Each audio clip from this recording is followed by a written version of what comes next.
Everglades population group. My name is Matthew. My group members are Kaitlyn, Kamafo, and Declan. Our project was basically to develop an interactive map that visual helps hunters visualize and know population based off weather conditions. Hi, my name is Kaitlyn Ennis, and I cleaned the data for this project. We started with this data set from the US Geological Survey with over 7,000 entries, and we were specifically interested in the dates and locations of the individual pythons for the spatial mapping and corresponding weather data.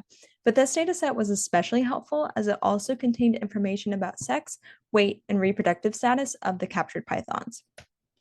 So I began by deleting the rows of the CSV file that did not contain date or coordinate information, as this information was needed for our mapping and for corresponding accurate weather conditions for each individual Python. I then converted each of the UTM coordinates to latitude and longitude coordinates, as this would be easier for my group with the spatial mapping and for me to compare the locations of the Pythons to weather stations. Once I had latitude and longitude coordinates for each Python, I then proceeded to find the closest weather station to each capture coordinate. I downloaded a CSV file with a list of Florida weather stations and their coordinates, and from there, I created a list of dictionaries with each weather station and its corresponding coordinates. From the list of stations and their coordinates, I then used the distance formula to find which station was closest to each Python capture coordinate. Then I created a new column in a CSV file, which listed the weather station that was closest to each individual Python. This is what that CSV file looked like. We now have the latitude longitude coordinates with the closest station listed per row.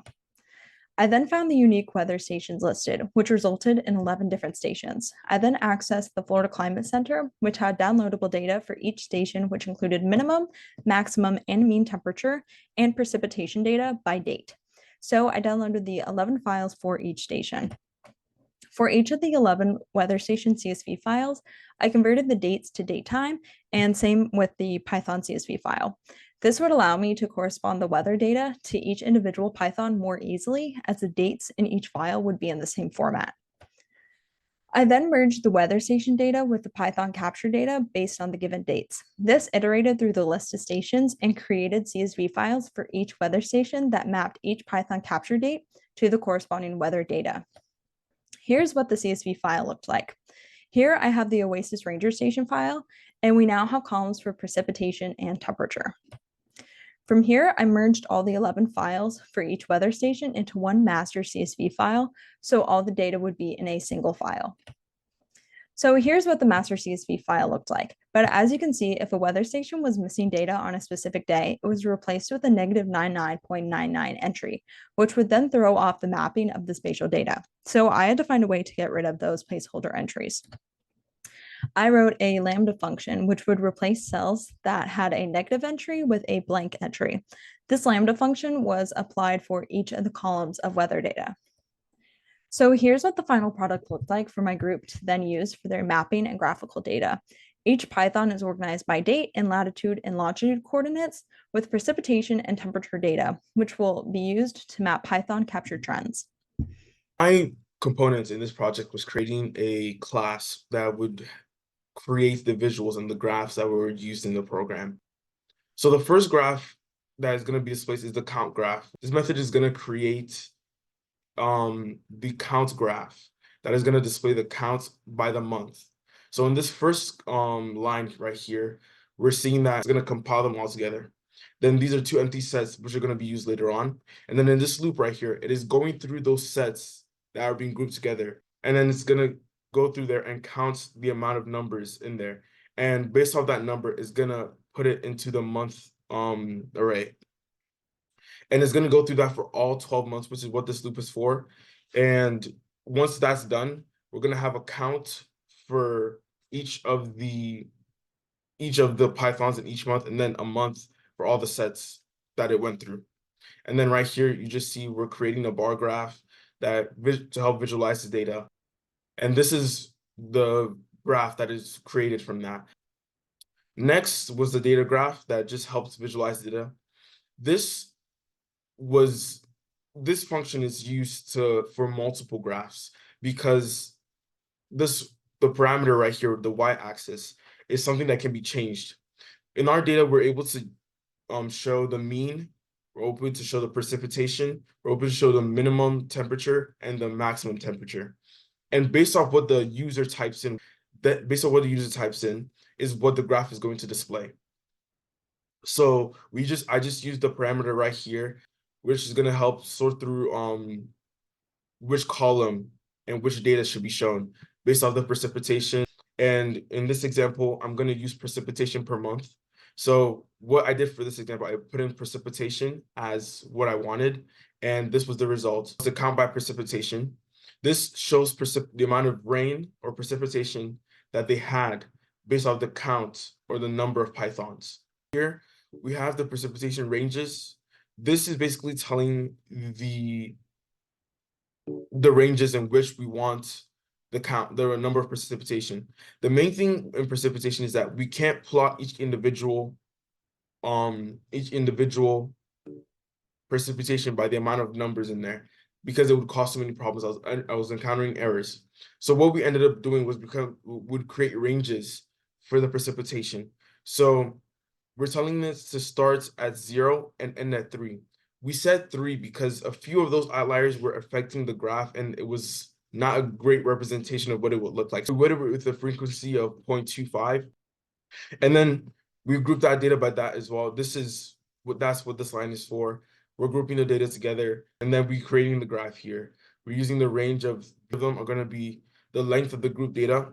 ChatGPT helped influence here, and also input in making the intervals. And this is a representation of that. Like I said, it goes from 0 to 0.25. And this is a representation. And finally, we created a count for the mean temperature. This is the method that I used. Temperature ranges. The temperature ranges were just like as shown before previously. It was basically just creating the ranges based off of what we wanted. So we started at 40 and it went to 90, and because frequency of 5. Then we grouped the data together using this line right here is grouping the data together based off the ranges and what we wanted. Then the figure, which is this from down here, from this line to here, is basically just us creating and ranging that data, which is shown here. And in the end, this is the result. And a large amount of our data was from 80 to 45 degrees, which is what we noticed, like a lot of the catches were occurring in this range right here. Hi, I'm Declan.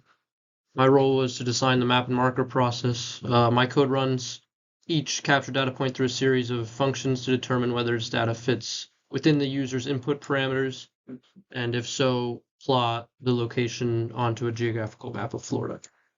So as you can see here, the data set contains over 2,500 recorded capture locations.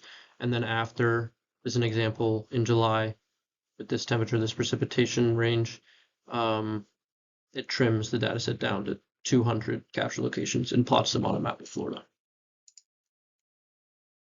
So the code runs through each capture, fetches these variables, and then we populate this info variable with various info on the capture. So the exact data was captured, the sex of the snake, the weight of the snake, the length of the snake, and then it runs through these 3 functions. And if it passes all 3 functions, this code places a marker at the latitude and longitude. So this is the months function. If it's an empty list, which means the user didn't input any months, it automatically passes. And then otherwise, the capture month has to be within the user parameter month list. If that's true, passes. If not, it fails. Temperature and rain and precipitation functions are pretty similar. For temperature, if the mean temperature of the day of capture fits within the minimum temperature and the maximum temperature set by the user, it passes, otherwise it fails. And if the user doesn't set a temperature range, a temperature min or a temperature match, these values are set to unattainably high numbers, 999, negative 999, so that every single data point fits within this equality. And then for precipitation, if no precipitation input was input, we get none. It automatically passes. Otherwise, if the capture precipitation is within, or if the difference between the capture precipitation and the input precipitation is within 0.5, half an inch, it passes. Otherwise, it fails. Once the capture has passed all three of these functions, and has proven that it falls within the user parameters, a marker is placed at the capture location. And then this is just an example of the text box with information. So this specific snake was caught on November 17th, 2019. It weighed that in grams and this many inches, which is equivalent to over 19.5 feet. It's a 19.5-foot snake.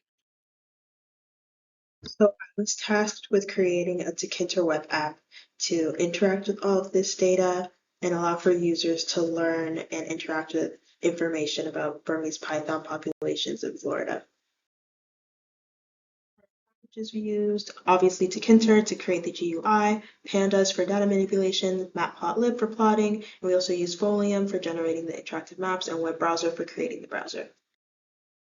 This is the graph class that was created by another group member, and this is what will be integral to the data visualizer page in this program. Function in this code was open file. An open file is what really allows us to use the cleaned data about Burmese pythons in this web app. It basically just takes in the CSV file and opens it up in the various windows. From my groupmate's code and basically allows us to generate a map. This page is what allows for the interactive map generation. It opens up a Tkinter window that allows users to input their preferences of what they want to view, such as months of capture and temperature range and the precipitation level that they have in mind, and it allows them to generate the interactive map based off of those parameters. And it basically it takes in all of these parameters and interacts with the map function, so that way users can, again, generate this interactive map. So here's the open visualizer page, and it allows users to visualize different graphs using parameters such as precipitation and temperature and population over time. It uses matplotlib for plotting and Tkinter for the user interface. And creating this code, I just used a series of if statements to change what the parameter was, which allows users to change them using a drop-down menu through Tkinter. So with all that being said, now we're going to go through a little demonstration of the code. So I just go ahead and run the code, and it opens up a window.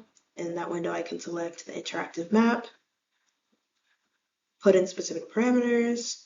I put in a time frame, a temperature,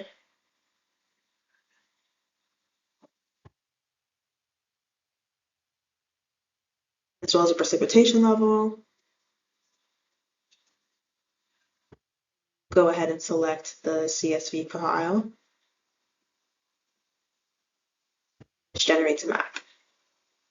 As you can see, you can interact with it.